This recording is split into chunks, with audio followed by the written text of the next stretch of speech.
शिंदे साहेब यांची मुख्यमंत्रीमधून ज्यावेळी नेमणूक झाली किंवा पदाभार त्यांनी घेतला त्यावेळेला कोल्हापूर जिल्ह्याचा पूर परिस्थितीचा गंभीर विषय होता. त्यासाठी आपण 3200 कोटी रुपये मंजूर करून घेतले.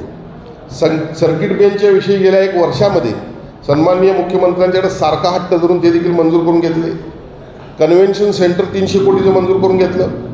केशवराव भोसले नाट्यगृह जळीतग्रस्त झालं. तातडीनं दुसऱ्या दिवशी CM साहेबांना पाचारण करून 25 कोटी रुपये त्यासाठी आणले. रंकाळा विविध रूपात आपल्याला दर महिन्याला पाहायला मिळतोय. आणखीन पुढं त्याचं तेज देखील आपल्याला दिसणार आहे.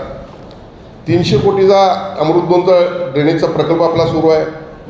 कर्मचाऱ्यांना 530 कर्मचाऱ्यांना आपण कायम केलं.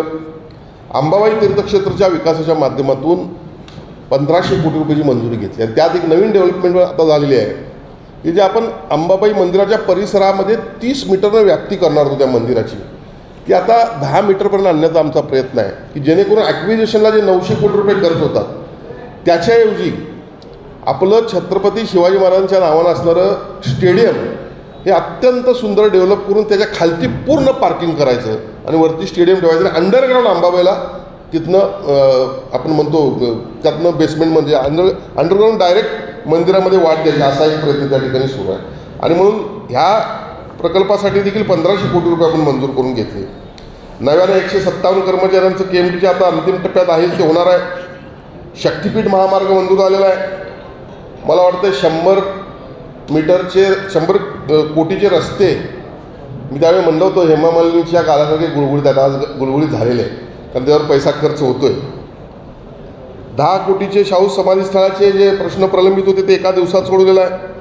10 कोटीचा शाहू खासबाग मैदानासाठी नवीन निधी आणलेला आहे.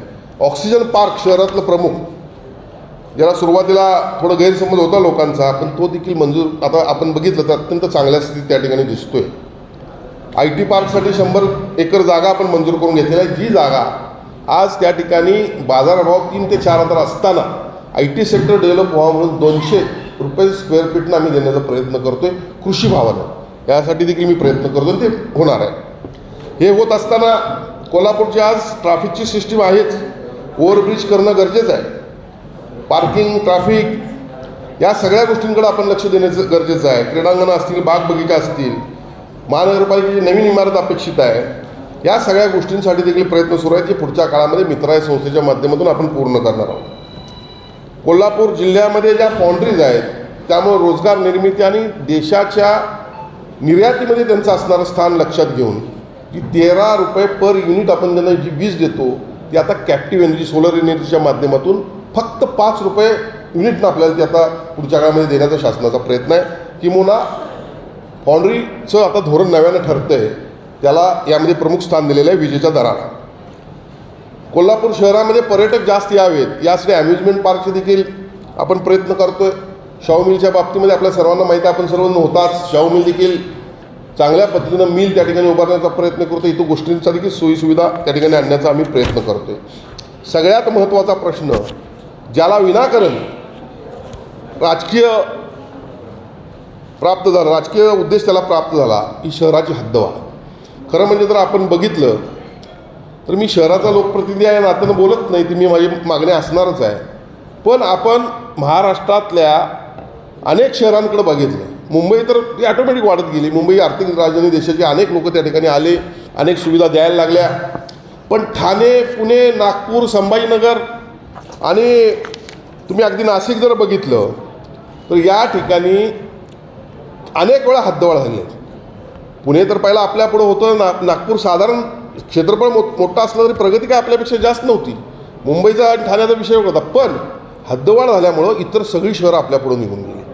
अर्थात हद्दवाढ ही नैसर्गिक प्रक्रिया आहे ही सातत्यानं आपण मागणी करत होतो.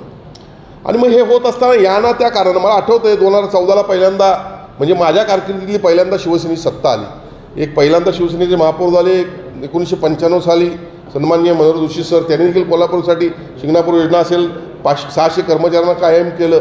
योगायोग म्हणायची की काय शिवसेनेच्या कालावधीमध्येच चांगले निर्णय झालेले आपल्याला दिसतात कोल्हापूरसाठी. आणि त्यामध्ये अनेक गोष्टी आपल्याला या ठिकाणी सांगता येतील.